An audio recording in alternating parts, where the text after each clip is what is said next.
I'm Ron Cass. I'm Dean Emeritus of Boston University and Chair of the Federalist Society's International Law Practice Group. Delighted to see you all here. As my wife and I were waiting in an airport the other day, we heard a discussion between two people who were standing in line. One did the usual pleasantries. Hi, how you doing? Where are you from? I'm from Maine. Where are you from? I'm from Texas. What do you do? I'm a farmer. What do you do? I'm a rancher. And they got to talking. Obviously, the agricultural bonding was very thick. And at one point, the Texan asked the farmer from Maine how big his farm was. And the fellow from Maine thought a minute, and he said, well, if I get up in the morning and I walk for about an hour and then turn and walk about another hour and then turn and walk another hour, turn one more time, walk back, I get around the outside of my property. And then he turned to the Texan and said, how big's your ranch? The Texan said, if I get in my car first thing in the morning, drive as fast as I can for about 4 hours, turn, drive as fast as I can for 4 hours, turn, do it again. After about 16 hours, I can get back where I started. The fellow from Maine shook his head and said, yeah, I had a car like that once myself.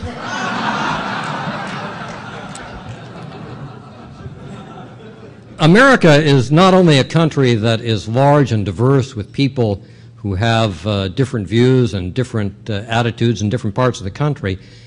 That also is a metaphor for the difference between us and other parts of the world as many people see it, with the United States being Texas and Europe being Maine. There is a lively debate about how we're seen and how we see ourselves. We're going to talk on this panel about whether America is different from other Western democracies.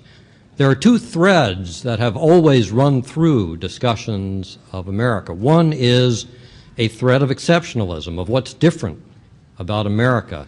This goes back beyond the first founding of the country to the earliest exploration by Europeans of America. But it was given perhaps its best exposition by Alexis de Tocqueville, a Frenchman who came for a vacation, toured the country, and wrote a book about America that explained how different we were from other places, how special America was, a land that was especially rich in resources, with a population that was diverse and optimistic, with people who were particularly religious, particularly given to respect for and deference to the law. Since de Tocqueville's writing, a number of other people have had things to say about American exceptionalism, about how different we are, about our peculiar reverence for God and the Constitution, about our religiosity, about our violence, about our individualism. De Gaulle once commented on the difference between America and France by saying they were almost opposites. He said, France is a country with one religion and 400 cheeses. America is a country with one cheese and 400 religions. The other thread is, of course, a thread of similarity. There are people who see in America our European heritage, our debt to Montesquieu, to the British organization of government, to other thinkers, to the foundations of culture, of literature, of art, that we bring with us as we come to this country. While it's said that you can move to Japan but not become Japanese, you can move to France but not become French, you can move to America and immediately become an American, it's also said that when you come here from France or Italy or England or Germany, you bring with you your heritage and make it part of this country, part of our fabric, and that our similarities with other Western democracies dominate our differences. Certainly, when we are attacked, we turn to our allies, and they stand with us, and when they are attacked, they turn to us, and we stand with them. The question really is, that we're going to be talking about this afternoon, which of those threads is more prominent? Which better explains the relationship between America and other Western democracies? And we have assembled today a panel of people who are peculiarly able to talk about these topics. I will explain this is an all Boston University panel because not only am I Dean Emeritus of Boston University, Graham Wilson is a faculty member there, Randy Barnett was a faculty member there for many years. Jim Lindgren taught at BU often enough to earn visiting faculty status, and Bruce Stokes has both a B and a U in his first name. And his wife graduated from Boston University. Thank you, Bruce. I will actually say a couple more words about them in the order in which they'll be speaking. Bruce Stokes is a commentator for the National Journal. He has written a book called America Against the World. He is a fellow at the German Marshall Fund. He is also a consultant of Pew Research Center, a former fellow at the Council on Foreign Relations, and really an expert on U.S.-EU relations and U.S.-Asia relations. He is well known in political science, foreign policy, and legal circles. Graham Wilson is a professor of political science at Boston University, where his wife is now dean, and I gave him my condolences on that. Graham had been a professor at the University of Wisconsin, the University of Essex. He's a specialist on comparative public policy studies and a very familiar figure to people who do political science on both sides of the Atlantic. Randy Barnett, after being a professor at Chicago, Kent, and to my delight at Boston University, is now a professor at Georgetown. He is a scholar of both contracts law and constitutional law. He is widely published and widely quoted and is well known to members of the Federalist Society. Jim Lindgren, also well known to members of the Federalist Society, is a professor at Northwestern University School of Law. He is a real rarity among U.S. legal academics. He is not only not afraid of numbers, he takes them seriously, he works with them, he uses statistics to do legal analysis, and he even asks probing questions through statistics like, how do we know that law faculties are liberal? And the answer to that is not duh. It is, although I did once debate at a Federalist Society debate, I actually debated that topic with someone in a law school on the West Coast, one of the few places where that would be a serious question for them. They actually pointed out they had a conservative on their faculty. Enough said. They will be speaking in that order. Please give them your attention, and thank you for being here. Either way.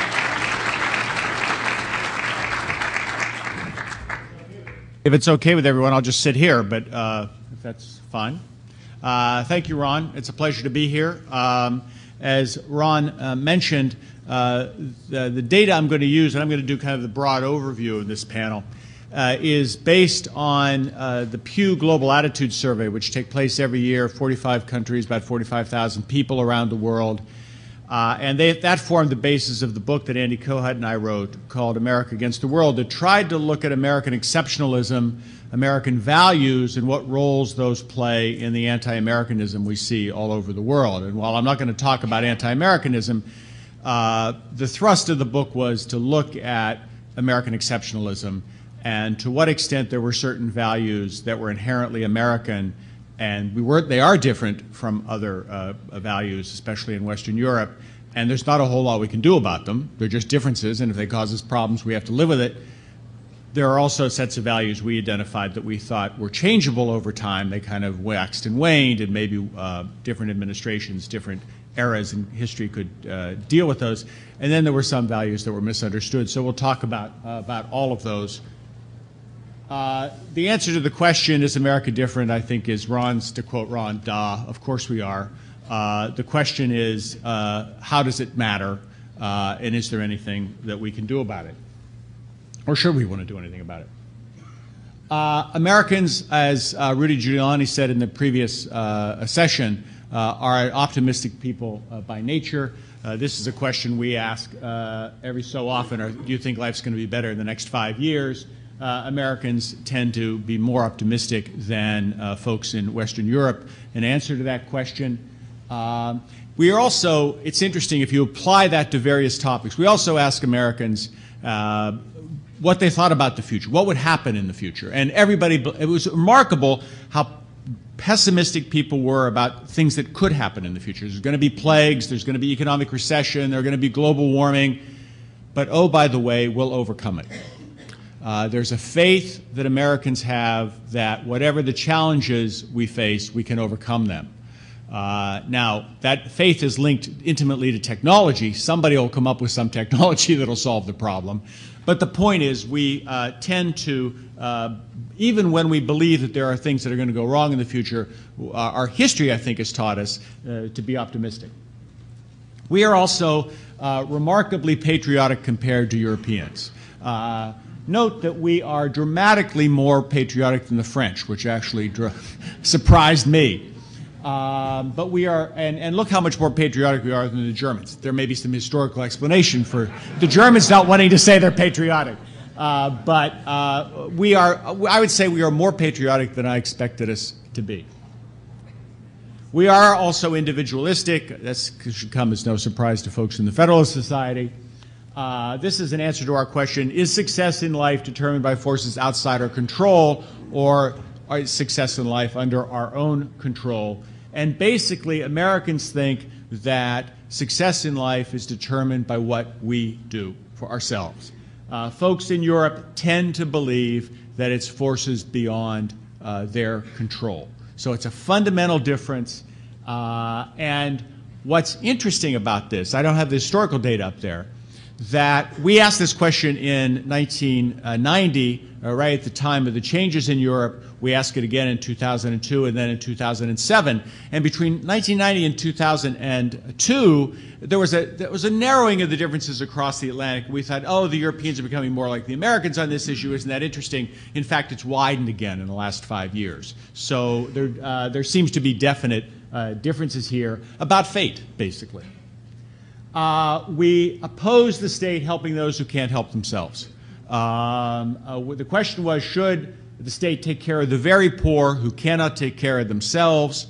And even though there's that phrase in there, can't take care of themselves, we still believe the state does not have a role in taking care of these folks, whereas folks in Europe tend to believe that. Again, it's what you'd expect, I think, as a difference between America and Europeans.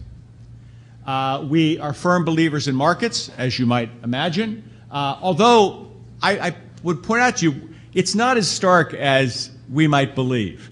Notice that the Swedes are more deeply committed to markets than we are. You know, our image of the Swedes are these Scandinavian social democrats or socialists, and totally unlike us. In fact, the Swedes, by our surveys, they believe more in markets than we do. They are as individualistic as we are, and they are as critical of government as we are. So there are some interesting twists here in the data that bear watching. But clearly, this would, again, reaffirm our beliefs that we are more committed to the markets than Europeans. We are wary of government. 65% believe that government controls too much of our daily lives. This, though, again, is a bit surprising. We are not that different from the Europeans. The Europeans believe the same thing. Now, one would argue they've had more experience with this than we have. But it is interesting that we more or less all share this view, that government controls too much of our lives. One of the issues that we looked into in the Pew survey was religiosity, because what was interesting is we found, surprisingly, one of the great drivers of anti-Americanism in both Europe and in the Muslim world is perceptions of our religiosity. The Muslims think we're not religious enough. The Europeans think we're too religious. And in both cases, those drive people's attitudes towards America and make them more anti-American. So we looked into this fairly deeply. This is actually World Values Survey data. Virtually all Americans believe in God, basically. And it's a stronger set of beliefs than you find in most of the rest of Europe. We do have this interesting set of beliefs in the United States. We believe it's necessary to believe in God to be moral. As you can see, none of the Europeans believe that. We actually look a lot like Muslims in response to this question. We both believe you have to believe in God to be moral. The secular Europeans do not. We are less committed to the separation of church and state than I think we want to believe ourselves to be. This is one of the self-image questions that came out of this survey, which I found most fascinating. Only about half of Americans believe in the separation of church and state. Europeans are much clearer on this issue. And in fact, if you look at the historical data on this question, it goes up and down in the United States. It is depending on the era. For example, in the 60s, the height of the civil rights movement, when the church was very much involved in that, people didn't believe in separation of church and state at all. And so it is an interesting commentary on our beliefs, our self-image versus what we say we actually believe. And finally, just to give you a sense of some of the social issues, we didn't ask an abortion question, by the way. Homosexuality should be accepted. We have strong differences with the Europeans on this issue. There's a real values difference on that issue. So that's the broad overview. I think Graham's going to go into some more detail here. So I'll turn it over to Graham. Thank you very much. Is the microphone working? I think keep going. It will. Keep going. Well, okay. Well, that's very good advice for life in general, isn't it? Keep going, and it will. But first of all, I'd like to thank all of you for inviting me, not only to have the opportunity to speak to you, but to hear such marvelous, interesting presentations and panels. As you can tell from my accent, I come from a very distant eastern state, very eastern state indeed. And until the chairman's remarks, I thought I was going to have the great fun of accusing the Federalist Society of political correctness, because all of yesterday I heard praise for the Scottish Enlightenment, for Montesquieu, occasionally for Tocqueville, but very few references to the English thinkers and English history that I think had a profound impact on the American experience. The English pioneered a number of ways of subjecting rulers to the idea that their power was conditional, one of which was, of course, the rather radical measure of cutting off the king's head in the 1640s. And then in the Glorious Revolution, which was noted by one of the other speakers, they introduced the idea that you can shop around for a monarchy if you don't like the one that you've got. And there were times when I pointed this out to some of my friends who were perhaps a little critical of Prince Charles. But that seems to have settled down in more recent times too. I want to just continue for a moment with an autobiographical theme in two ways. The first is to say that when I started thinking about American exceptionalism, I was enormously influenced by the work of Louis Hartz. I think that his book, The Liberal Tradition in America, is just one of the most important books that appeared in the 20th century on American life, American political thought, and American government. And in that book, of course, he sets out very clearly the idea of American exceptionalism as something that combines the faith in market forces, in individualism in that respect, with a tradition of respect for rights and for self-government on the other hand. And to me, that idea of the liberal tradition is what is at stake when we are talking about American exceptionalism. Now, Louis Hartz, as you probably know, is much less fashionable in the academy today than he was when I read that book, or perhaps when it was first published. Very distinguished people like Roger Smith at Yale University who would argue that patriarchy, racism, etc., are fully part of the American political tradition, not just liberalism. My own view is that this country has been anchored by that liberal tradition. Like all countries, it's had its aberrations, but that liberal tradition has served as a bedrock or as an anchor which has always pulled it back to its better instincts. Second thing that I wanted to say of an autobiographical nature is that I started teaching American government overseas, in fact in Britain, and at that time in a university that had more than its fair share of very left-wing students, I had no trouble convincing the students that America was exceptional, but not in the favorable sense that you think. They believed that America was a land where the sick dropped dead on the street for lack of medical attention, where gun battles were a daily feature of life at the shopping mall, and where life in general was red in tooth and claw with no regard for each other. And obviously I did my best to correct that, but it was partly a reaction against that that attracted me to the notion of American exceptionalism. And I would first like to turn to the point that Hart's made about the commitment of this country to belief in democracy and individual liberty and civil liberties in general. And here what I want to say is, let us rejoice in the fact that the United States has become less distinctive than it once was. And I just picked, more or less at random from an internationally coordinated survey that exists, responses to a number of questions. Do you support the right of people to engage in public protest? Do you believe that revolutionaries should be allowed to publish? Do you believe that the worst judicial mistake that can be made is convicting an innocent person? And then a test of, if you like, individualism and individual conscience. In exceptional circumstances, is it right to break the law and follow your conscience?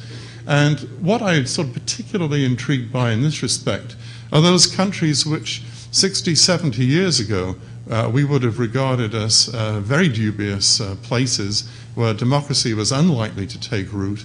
And I would say, look at them now. The reason it's West German figure, by the way, is this is a 1996 survey, and they did survey East Germany, but they wanted to keep that separate. So supporting right to public protest in Germany, allowing revolutionaries to publish, belief that the worst judicial mistake is convicting the innocent. What I see here is basically a tremendous commonality of values across the Atlantic, and I think that given the sacrifices that have been noted by Rudy Giuliani, amongst others, that previous generations made of defending democracy and spreading democracy in the occupations of Germany in particular, I think we should take great joy in these figures and their suggestion that belief in democratic values and civil liberties is no longer something which is exceptional in the United States. Now, moving on, one of the things that has already been touched on is, what do Americans expect of government? And you know the joke, the well-used joke about Harry Truman, find me a one-armed economist. Well, I'm afraid you're always in that trouble with the social sciences. And what I want to suggest is that the American public is more in love with big government than you would like, or perhaps has previously been suggested. Not all aspects of big government, but many of them. And I don't say this to advocate big government. I say this simply to say to all of you that if you don't like this fact, you've got another 25 years of work ahead of you, because there are plenty of areas where the American public has the belief that it is the responsibility of government to take care of these problems, just as people do in other countries, or more or less just as true in the case of health, okay, noticeably lower but still very high, taking care of the old, noticeably lower but still very high, a little bit lower, providing decent housing for, I'm sorry about the abbreviation there, for those who can't afford it, and then the big drop-off in providing decent standard of living for the unemployed and to reduce income differences. So I don't want to tell you that the United States is exactly like Europe in terms of the belief patterns of the American public, but I do want to suggest that there are many very expensive areas of government, of big government as we would see it, that are very popular with the American public. And I don't see any sign that is likely to change in the near future. As I say, if you don't like that part of the table, then you've got another 25 years of hard work ahead of you. Now, I'm not really sure what's happened on this table, but what we see here is the figure that shows the expenditures of government in terms of the share of gross domestic product accounted for by government expenditure. And again, you can see that there is a significant difference between the United States and all the other countries. Not such a huge difference compared with the United Kingdom, but obviously compared with Sweden and compared with France, and at the later date, again with the United Kingdom, it's a significant figure. And so it's very easy for a Federalist society to take comfort from this and say that we are still doing okay. But before you feel too comfortable about that, I want to just sort of point to a couple of other features of American public policy. One is that there is significant public expenditure in this country that is made not through direct government expenditure, but indirectly through regulation and through tax expenditure. And these are OECD figures, and what they show is that the net mandated public expenditure is the figure that you should be looking at. And again, in that figure, yes, there is a difference with the UK, a very considerable difference with Sweden, but it isn't like the United States is at 0 and the European countries are at 100. The other point that I would make is that regulation, as you all know, because so many of you are involved in studying it or working on it, is a very strong feature of public policy in the United States. And there are some, as I say, some wildly differing expenditures of the cost of regulation, but I think that they generally point to the fact that regulation is a very significant component of national income. Just to go back very quickly, Niskanen would say equal to 10% of gross domestic product. And the figures put out each year by the Office of Management and Budget, even in the last year under Republican administration, point to very considerable expenditures of resources, not of government money, but of resources through government. So these problems, I think, are likely to remain with us. This is another OECD graph showing the growth in real social expenditure in Europe compared with gross domestic product and in the United States. And so, as you probably all know, the tendency, the pressures are for government not to contract, even in this country, but there are very real pressures for them to get greater. Does any of this matter? I think that it matters in two respects, to me at least. One is that I think that recognition that at least an important part of big government is popular and is unlikely to disappear in the near future might encourage us to think about the most effective way of running those programs if we cannot, even if we would wish to, get rid of them in the very short term. The second is that I think that, particularly going back to those figures on support for civil liberties and democratic values, we learned something which I think is well noted or remembered at this particular time, given the international challenges. I was recently reading a book on Europe and America by the German academic and sociologist, to be more precise, Klaus Offer. And Klaus Offer talked about a Europe and America that are moving ever further apart. When I look at the situation, I'm more inclined to see a transatlantic community that is linked in many of its democratic values and is less different than people sometimes think in its attitude to the role of government. Thank you very much.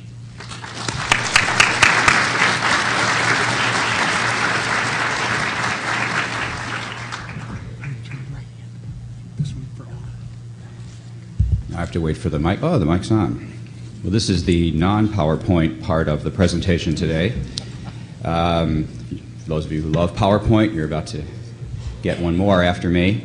I'm a little self-conscious, frankly, giving this talk this afternoon because I found that a good deal of what I had to say was preempted by the speech by Rudy Giuliani. And it's a very uncomfortable position for an academic to be preempted by a politician under any circumstances. So I had to, but it was too late since it just happened to change the remarks, so I'm afraid some of this you will have heard before. The subject of American exceptionalism has been widely written about and is extremely complicated. If you want to try to identify all the different factors or variables that might separate Americans from other countries and other traditions, you could really spend a lot of time. We only have 7 minutes allotted to us each on this program. And so what I thought I would do is I would start off by two quotes that I think summarize, in my view accurately, what, at least just in a very brief way, summarizes what really makes America exceptional, and then add my own little twist. The first quote is from Steve Calabrese's wonderful article on American exceptionalism that appears in the December 2006 issue of the Boston University Law Review. And here's what Steve says. American exceptionalism is thus absolutely exceptional among all the exceptionalisms of the world because of the belief that anyone of any race or nation can become an American just by believing in a set of ideas. Ours is a universal creed and is not predicated on a nationalist belief that we are superior because of who we are. Americans think America is superior because of what Americans believe. So what is it that Americans believe? For that, let me just use another summary quote. This is from a book by Seymour Martin Lipset called American Exceptionalism, A Double-Edged Sword. Here's what Lipset writes. Born out of revolution, the United States is a country organized around an ideology which includes a set of dogmas about the nature of a good society. Americanism, as different people have pointed out, is an ism or ideology in the same way that communism or fascism or liberalism are isms. As G.K. Chesterton put it, America is the only nation in the world that is founded on a creed. You've just heard that before. That creed is set forth with dogmatic and even theological lucidity in the Declaration of Independence. The American ideology can be described in 5 words: liberty, egalitarianism, individualism, populism, and laissez-faire. The revolutionary ideology which became the American creed is liberalism in its 18th and 19th century meanings, as distinct from conservative Toryism, statist communitarianism, mercantilism, and noblesse oblige dominant in monarchical state-church formed cultures. So that, I think, summarizes what you've already heard and what I think is pretty obviously true. What differentiates Americans from others is what we believe, not who we are. But I want to just focus now for the balance of my few minutes on one of the things that Americans believe. One of the things that I think that the Federalist Society stands for, and I would be remiss if I didn't take this opportunity to congratulate the Federalist Society on their 25th anniversary, as all others have, and to note that when I was a law student, there was no Federalist Society, and it was a very lonely thing to be a libertarian law student in those days. But since I've been a law professor, there has been a Federalist Society, and as a result, it has not been a lonely thing to be a libertarian law professor. So I thank the Federalist Society for that.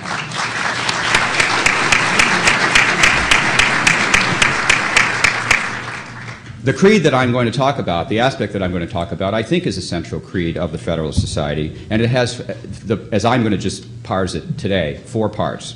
The first is a belief in a founding document, which is a written constitution. The novelty of a written constitution has now been widely imitated around the world, but not necessarily the ideology of faithful adherence to a document that not only empowers government, but that also limits it. Which brings me to the second tenet of this American constitutional creed, and that is the distinctive American belief in constitutionally limited government. A government with powers that are limited in a constitution, but not in one, but in 2 different ways. The first is by what we might call the Federalist Constitution, that divides powers among the branches of the national government and also between the national government and the states. And the second we might call the Anti-Federalist Constitution, that provides specific protections of enumerated rights in the form of a Bill of Rights, along with the expressed protection of unenumerated rights, privileges, and immunities that are retained by the people.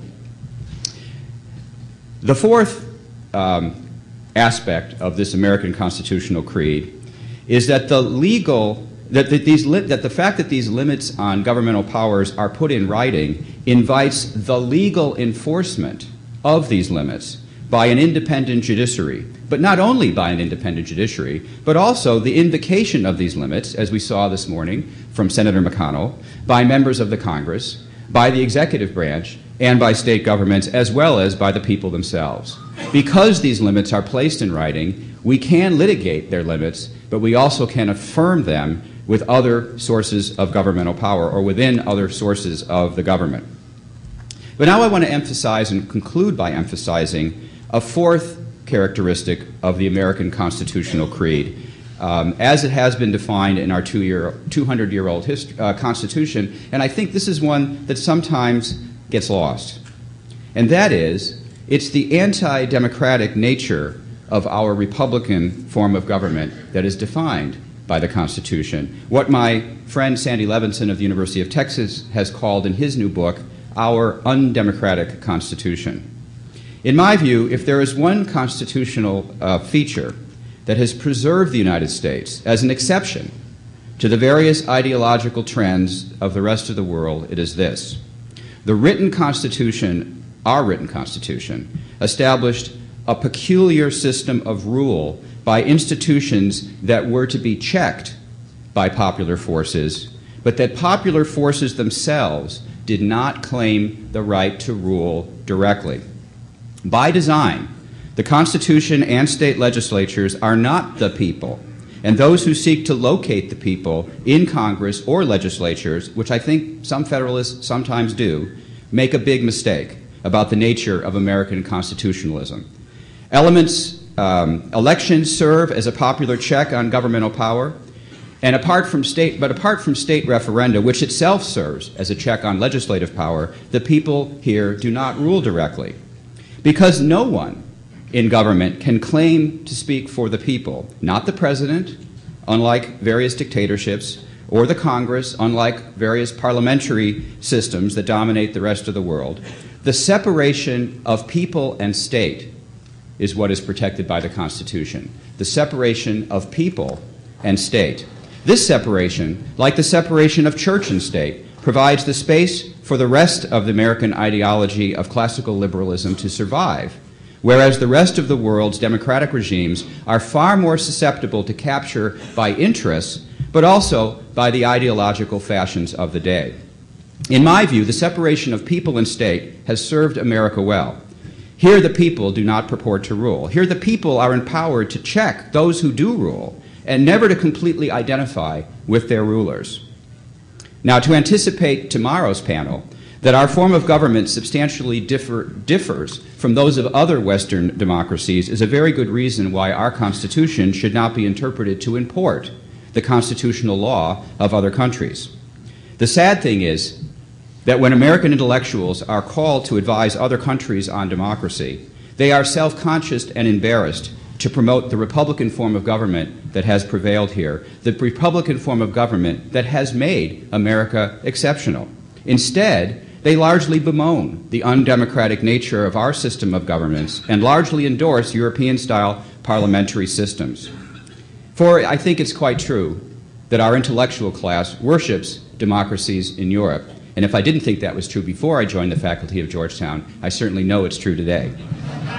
So perhaps we owe a debt to those who do not agree that our peculiar combination of Federalist and anti-Federalist constitutions are the best for the perpetuation of American exceptionalism in the world, because it is, unfortunately, I think, for the rest of the world, what keeps us unique. Thank you.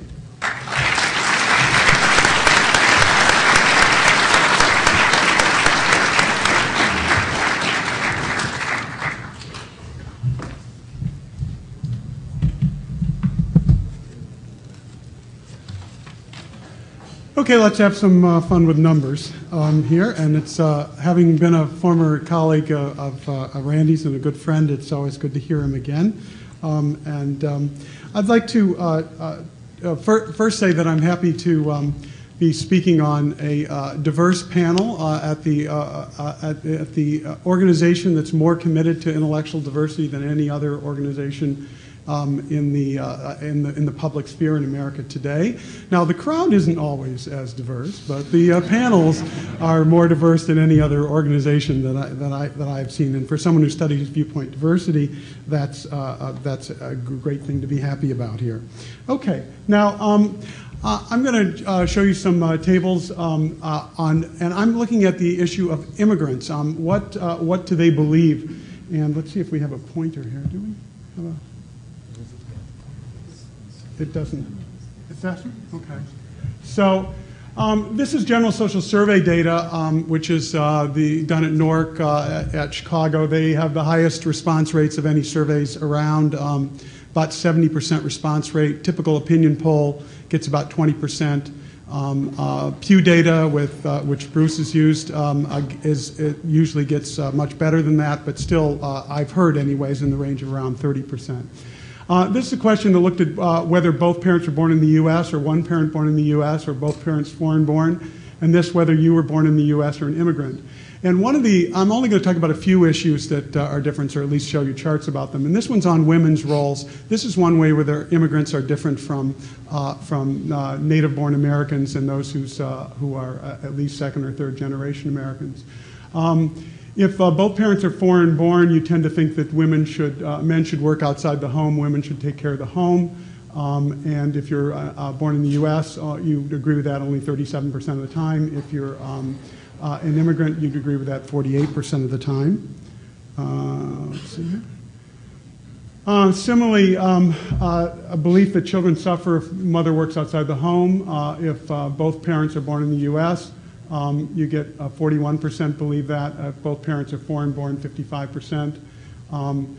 Immigrants versus U.S. born, again, 41% versus 58%.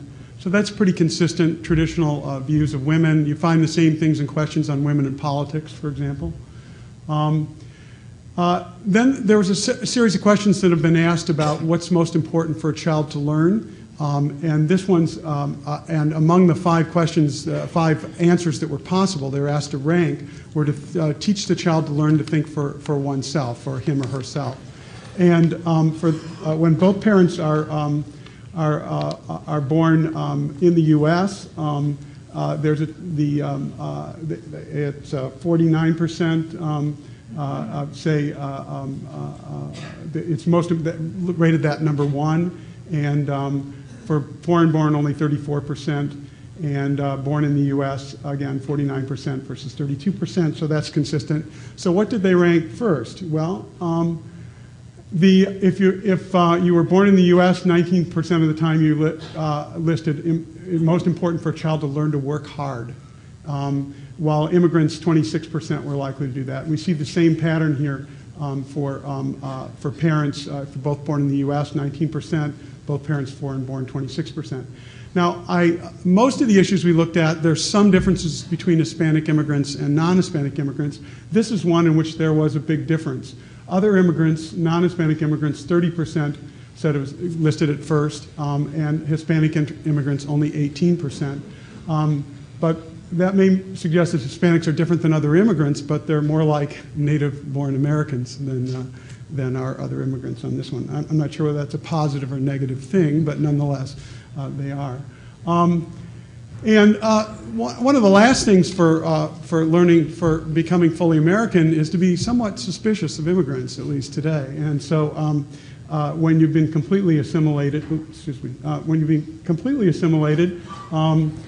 then you're less likely to think that immigrants are good for America. Not surprisingly, when both parents are foreign born or where you're an immigrant, you're very likely to think that immigrants are good for America. It's interesting one of the reasons for raising these questions is that when we think of American exceptionalism, we sometimes assume that because immigrants to some extent bring their own culture, that they're characteristic of the cultures in those other countries. And as people were talking, I'm an inveterate runner of numbers.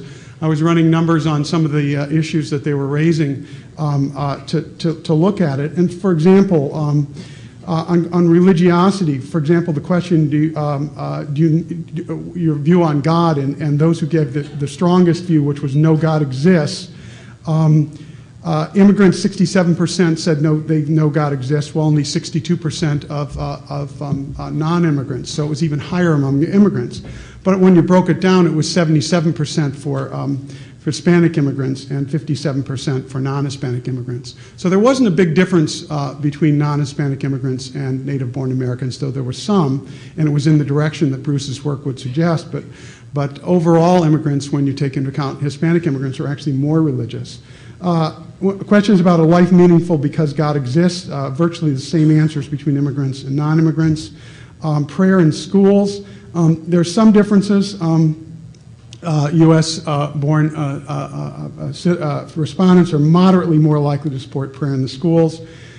Views on whether gay sex is always wrong, those numbers are virtually identical between immigrants and non-immigrants. So some of the differences that were noted by Bruce are very much true, but they don't necessarily apply to immigrants, and you need to look at it a little bit more carefully if you're going to use it to generalize in that way, which of course Bruce did not.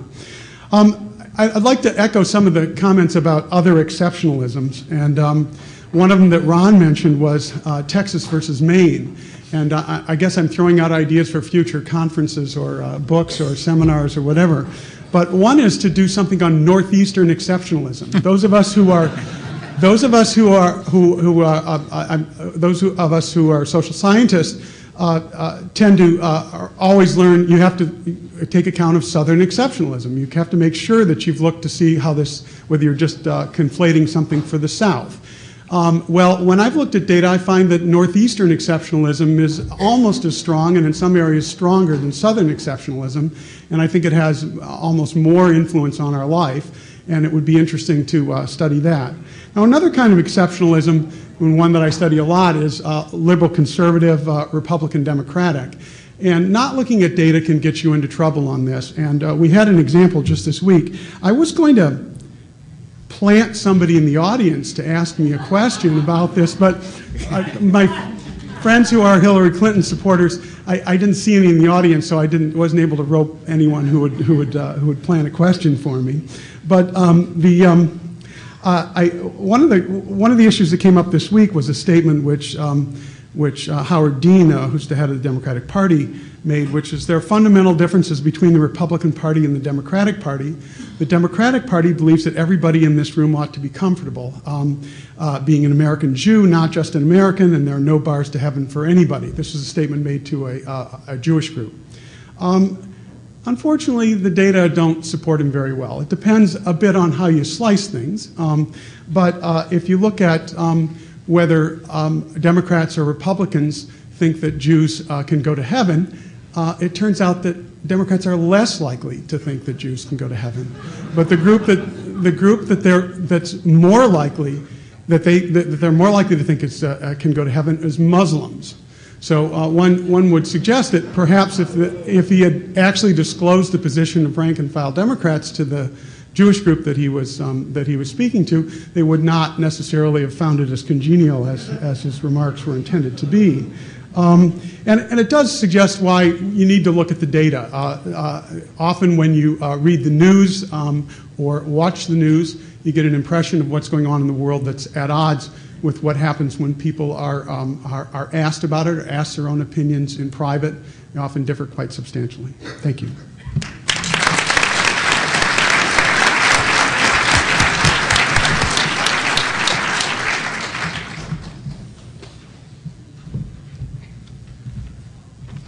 Well, thanks to all our panel members.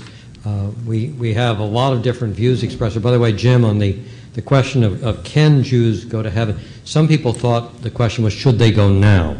So you have to really disaggregate the data very carefully. I don't say that only because I'm Jewish and we always feel picked upon. I also say that because I'm a Republican who used to live in Massachusetts and we always feel picked upon. If you have questions, please line up at one of the microphones and say who you are and what your question is. I did want to say, I noticed that there was a reference by Graham to Harry Truman, and I thought the quote you were going with, it was, Harry was out in the backyard at one point and said very loudly, we need more manure for the plants. And his daughter, Bess, ran out and said, Dad, please don't say manure, say fertilizer. At which point, Margaret, the daughter, went out and said that. The mother, Bess, immediately said, Margaret, shut up. It's taken me 20 years to get him to say manure.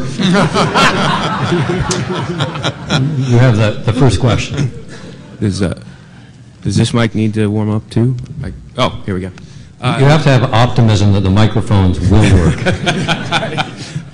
Chris Chapak, American University. I have a question for Mr. Wilson and Mr. Stokes.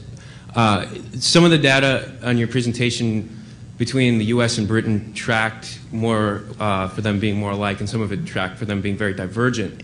Do you think, or do you have an opinion about American exceptionalism may be a subset of a greater Anglo-American exceptionalism, and do you have any data from Australia or Canada that might support or not support that?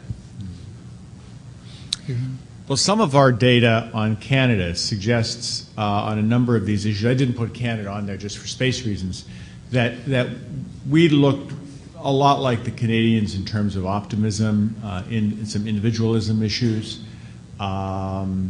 Clearly not on some of the social welfare, social policy issues.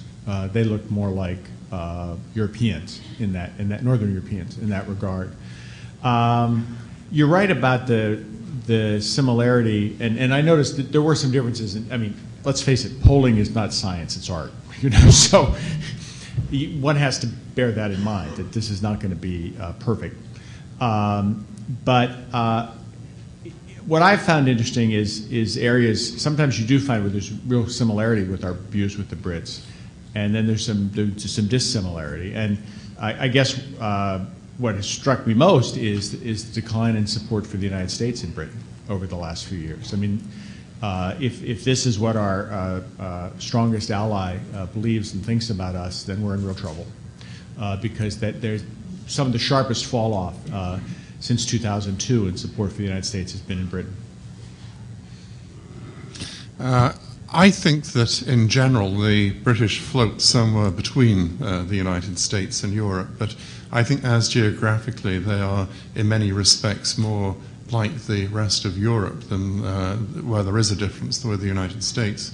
What I would seize on in the table that I put up earlier is the one about reducing income differences, where about 68% of the British think that's a good thing for government to do, 75% of the Italians, 73% of the Europeans, but only 48% of the Americans. So that's one area where I would see a clear British-American difference. I think that the point that I would perhaps wish that I'd rammed home when I put that table up before is that the aspects that Americans like about big government may be in some respects limited, but in budgetary terms they're huge. Looking after, if you think that government is responsible for healthcare or care for the old, and even to a large degree decent housing for those who can't afford it, then you've run up some pretty big budgetary numbers in that regard in this country. And I'd like to reiterate Graham's point that if you look at the OECD data, and the OECD tried to not just look at budgetary expenses, but tax incentives we give for things that other countries just have the government pay for. Our differences, say, with the Scandinavians are not that great in terms of how much money we spend. So it really does get down to a question of we may want to stop having a fight about whether we spend the money. We've been spending the money, and the question should be, are we spending it effectively? Are we spending it in the most efficient manner and effective manner? Thank you. I'm Brian Bishop, and interloper from Rhode Island, and it struck me as perhaps a difficult question to bring in, because these statistics were comparing attitudes about maybe the exceptional nature of our cultures or our regard for those, but most of the statistics didn't seem to go to the question of how we felt about other cultures, or the possible export of American values, in the sense that whether through the shining city on the hill or through a more aggressive engagement with spreading democracy, that American exceptionalism could then be seen as different from other Western democracies. And I'm wondering if you kind of have data or questions that look at the perception of America's place in the world from within America and from without, where I think that perhaps those differences are going to be far more extreme than some of the data, even on the role of government, that you presented about on domestic issues. Well, we do have some data that addresses some of those points. One stream of data that's discouraging is, I think we don't perceive ourselves the way others perceive us. I mean, one of the questions we ask is of people around the world and of people in the U.S. is, do you think the United States takes into consideration your interests when it makes foreign policy? Almost nobody in the world believes that, and that's a sign of their sense of our unilateralism. We actually believe we take into consideration other people's concerns when we make our foreign policies. There's a huge gulf there in terms of perception. We do support the spread of democracy, although some data I've seen that hasn't been released yet suggests that's declining, whereas we actually support the spread of democracy less than the Europeans do. Now, I think it gets into how you spread it and what do you mean by that, but the Europeans actually are stronger supporters of the spread of democracy even than Americans. And what was probably most discouraging about some of the Pew data that came out just recently, people around the world don't trust us, trust our spread of democracy. They believe that it is self-interested, that it's not really about the spread of democracy, it's about the pursuit of American self-interest, economic and foreign policy self-interest. So we have a huge hurdle to overcome, it seems to me, when we try to promote democracy, in the sense that people are very cynical about it. Perhaps I could just make two very quick comments. One is that I think that the American role and the tradition of thinking about our foreign policy is much more varied than saying it's our job to get out there and spread democracy. There's often, to put it at the opposite extreme, has been a tradition that our job is to make the best possible democracy here at home and inspire admiration, and that's the best way we can serve democracy. And I'm not getting into an argument saying that that's the more appropriate foreign policy. I'm just noting that that was and has been historically an important tradition in this country. We all keep quoting Winthrop. Winthrop matters to me. He was Lord of the Manor at Groton, which was quite close to where I used to live in England in the 1970s. So I like to make sure that he's quoted accurately. And of course, what Winthrop was saying was something which was very sobering. Not that we've got it right, but if we don't get it right, we're going to get zapped, and God will punish us. So it's not a congratulatory; it's a very sobering sermon. I just wanted to jump in. I don't have the comparative data in front of me, but asked whether America is a better country than others in the 2000-2006 General Social Surveys. 40% strongly agree, 39% agree. So it's pretty much about 80%. And disagree, 5.2%, and then other kinds of answers for the rest of it. And we also ask a question about, do you think America is a blessed country? And overwhelmingly Americans believe that. What was interesting, though, is we also believed that other countries were blessed. We didn't consider ourselves to be the only blessed country. Was that 80% when you added strong, and was that American attitudes American about ourselves? Attitudes. Yeah. Okay. In looking at some of these data, and let me ask Bruce this particularly, when you talk about attitudes of others abroad about America and cynicism about what we're doing in foreign policy, how much of this is really a sort of durable response, and how much do you think is really a shorthand for I disagree with this today now? And how much should we take away from survey responses? I asked this question to someone who spends a lot of time abroad. We have our caricatures of other countries. I've always found people in France, no matter what the caricature is at the moment in the U.S., very friendly, very enthusiastic. And although not everyone is as friendly and enthusiastic about America as some of the people attending this conference from France, the French have been very quick to adopt a lot of things American. So actions may differ a bit from the responses. Well, certainly our data showed that. A conclusion, we were the first to find this, but it's been repeated by a lot of other people and certainly repeated in our surveys. It was widespread anti-Americanism, and it's continuing to grow. I mean, every year we do the survey, we think we must have hit the bottom last year. It can't get any worse than this, and then it gets worse. But you're right, Ron, that when you ask people what is it about America they don't like, and for management of the question reasons, you don't give them an open-ended response, Basically, it's Bush. It is the Iraq War. But disturbingly, people also say, one of the options was, no, it's also America. You know, I don't like Bush, but it's also America I don't like. And initially, it was overwhelmingly Bush and to a small extent, America. The percentage of people who say, no, it's America also that I don't like keeps going up. And historically, going back to the Vietnam War era, people tended to like Americans more than they liked America. And that would get to your point that it's really policy and that'll change, but they like us fundamentally. And overwhelmingly, people still like Americans. But the percentage of people who say they like Americans is also going down. So it does seem to me that while there'll be a honeymoon, whoever becomes president,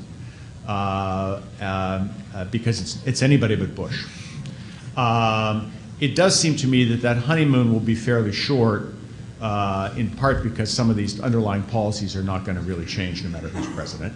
And also, there is this broader issue of frustration with America, not just Americans. We asked people after the 2004 election, do you think less of the United States now because they reelected George Bush? And they said yes. Do you think less of Americans, I think it was, if because they reelected George Bush? Yes, so that's contributed to it. And I think that we have to realize that it's going to be slow slogging to get ourselves out of this hole we're in with attitudes from the rest of the world. I very briefly wanted to respond to the methodological point you raised, which is how good are surveys in a way. And you know, there's problems with non-response, bias, question framing, and all of these things are well known. What you hope to do is get at issues from enough different ways and enough different surveys, and so there's a whole range of issues about women's roles or whatever.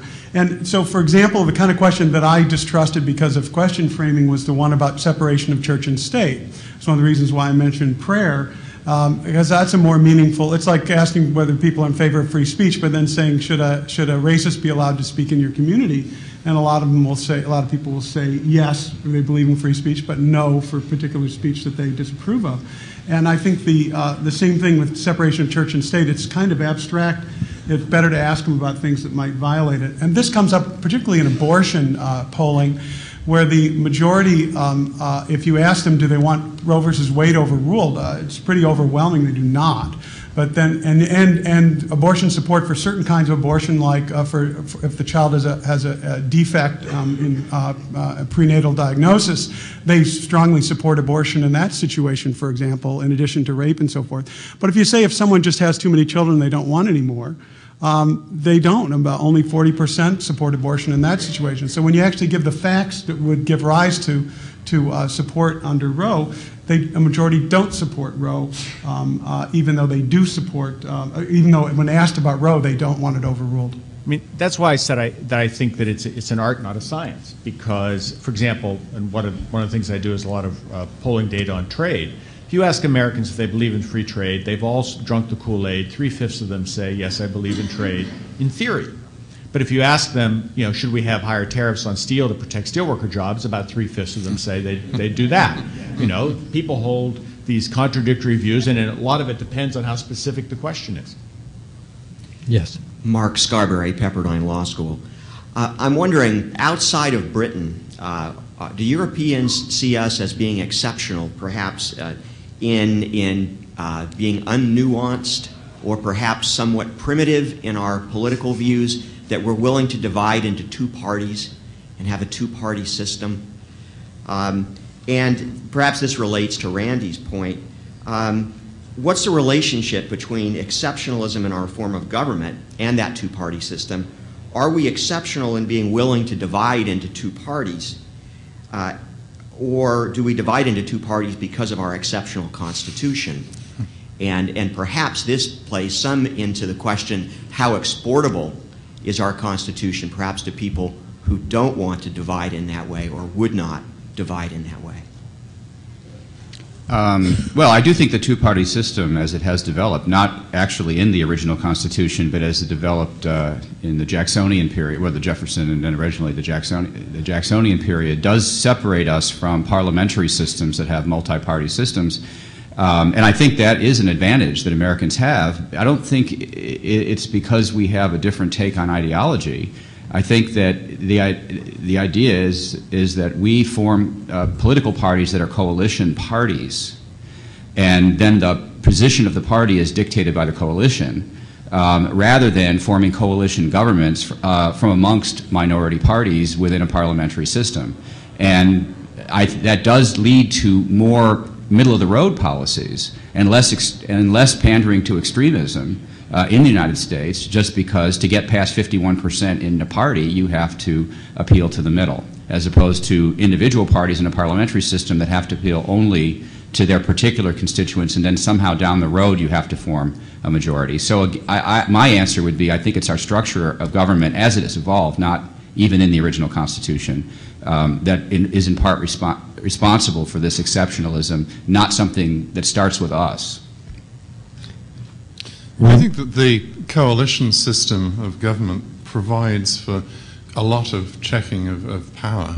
In fact, I think that there can be circumstances in which it produces too much checking of power. I think that one of the reasons why the Germans, for example, had so much trouble achieving economic reform was because you cannot have a government in Germany unless it is a coalition government. The advocates of coalition government point to a lot of stability you get in policy because it's so damn difficult to change anything.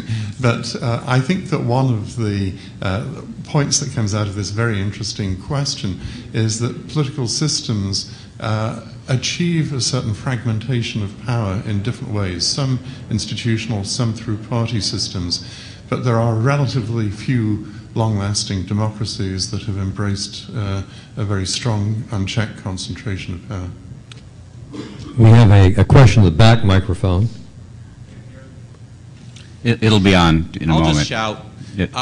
Gary Lawson, Boston University. The question is really inspired by Jim Lindgren, but any panelist can handle it. As I'm sitting here, I'm thinking that we're really comparing aggregate data for the United States and for other countries, where the plausibility of aggregation may not be the same across the comparisons. I mean, it's inspired by Jim Lindgren's comment about Northeastern exceptionalism. I'd frame it a little differently. You've got, urban liberals and decent folk. But, I mean, the question, you can get the same aggregate data with widely different variances.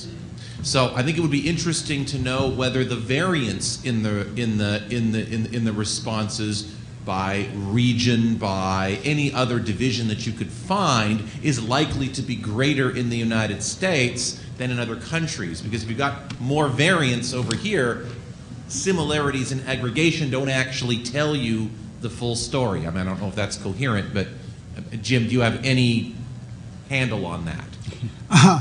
Well, I think that in the United States, there obviously are big differences in viewpoint, and I've studied a bit on which are the sort of most important cleavages. Gender is much less important than we tend to give it weight to, partly because the gender gap is primarily one among highly educated people, and so in the social class that's mostly represented in this audience, there is a gender gap. There's not as strong a one at most other educational levels. Political orientation is a very important difference. Race, black-white race differences is a very important difference in terms of in the aggregate. I haven't studied foreign. I have done some work on cross-national stuff. I haven't looked enough about elites in other countries. I have looked at liberal democratic or left-right party patterns in other countries, and I know that the conservatives tend to be better educated than the average citizen in the United States. Liberals are as well, but they are it's moderates who are the least well educated. But in other countries, most other countries that do not have this pattern, Where liberals differ, since you seem interested in that, liberals differ is they make a lot less money. They're less successful. And when you look at information where you ask them, well, maybe they just aren't as interested in making money. When you ask them to rate what's important in a job, they actually rate making money higher than conservatives do. But nonetheless, the educational difference for right-wing or conservatives in the United States is not mirrored in most European countries, and in Canada it's actually reversed. And so a lot of liberal-conservative differences are very hard to generalize outside the United States. I mean, certainly our experience was it's very hard to find gender differences within or between countries. I totally agree with that. You're always looking for it because it would be a great storyline, and it just doesn't tend to emerge. We looked mightily for age differences on the anti-Americanism questions to see if younger people were more critical of America than older people, because the implicit conclusion there would be that, you know, if you alienate people at a young age, that we'll have to deal with them for the rest of our lives, the rest of their lives. In fact, there isn't much of a difference there at all, at least in Europe. On some of the questions that I threw up there, I could have put up some tables and didn't. We did look at, for example, age differences around the question of separation of church and state or homosexuality. Problem is you get the answers that you expect. You know, younger people are more accepting of homosexuality in Europe and in the United States than older people. Older people have different views about religion than younger people, are probably more doctrinaire about it. I mean, so it's sometimes you get differences, but they aren't terribly interesting stories to tell. They're kind of what you'd expect. There are obviously regional differences within European countries. For example, the Scots are to the left of the English on most socioeconomic questions. I think it's also an interesting feature, though, of Europe that what used to be almost the political churches have withered away. I remember one of my first visits to Paris seeing a Communist Party demonstration, and in its heyday the Communist Party was an all-encompassing church. You know, you could play soccer in a communist team, you could send your kids to a communist day camp, you could go to communist socials, and that sort of aspect of European society, I would say, personally, thank God, has disappeared. Yes, I'm Roger Pilon with the Cato Institute. I was struck by the chart that showed that nearly half of all Americans believe that government should be in the business of equalizing income, which the panelists took to be a mark of the exceptionalism of America as contrasted with the European countries. And I contrast that with the points that Randy made about exceptionalism being rooted in our founding documents and the separation of people and government, which I take to be an accurate picture of our founding documents.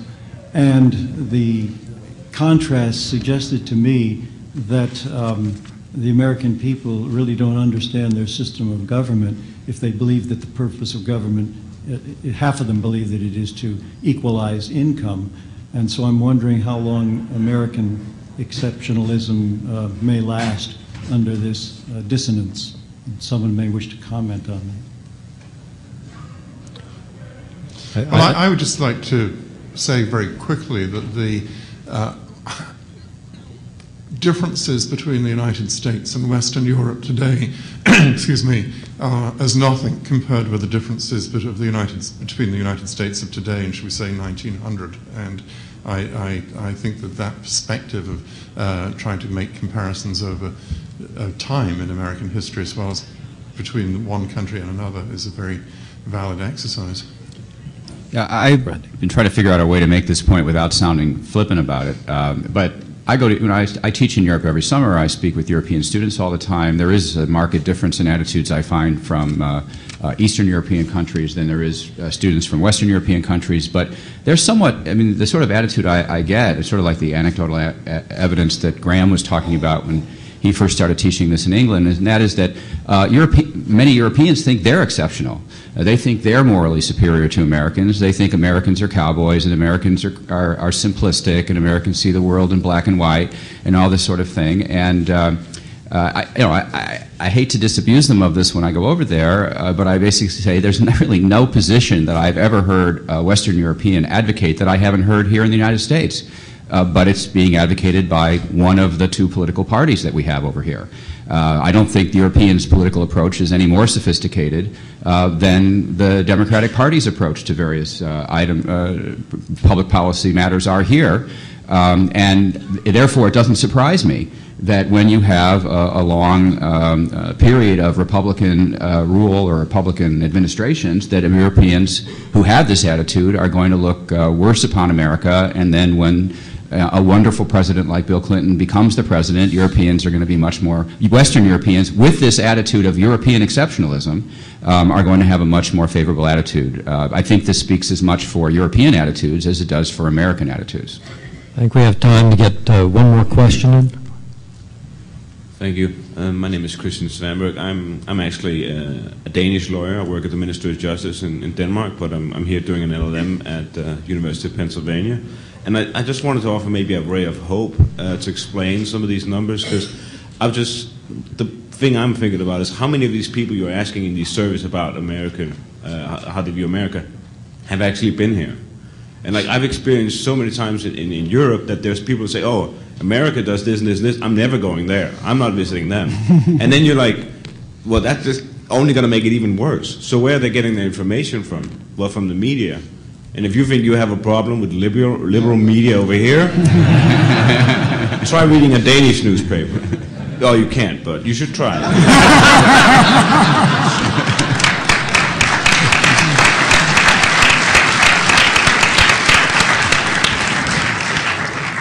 To tell a story on ourselves at the National Journal, and directly to your last point, we just published a picture the other day on a story I wrote about Sweden, and the Swedish Embassy pointed out to me that even though the picture was of a store owned by a Swedish company, we'd actually published a picture of a Norwegian store because all the signs were in Norwegian, and of course we didn't know the difference. But you're right, the Pew surveys show that if you have been to America, or if you have some kind of, we ask questions about being in America or regular communication with people in America, you tend to be less anti-American. I mean, that's absolutely.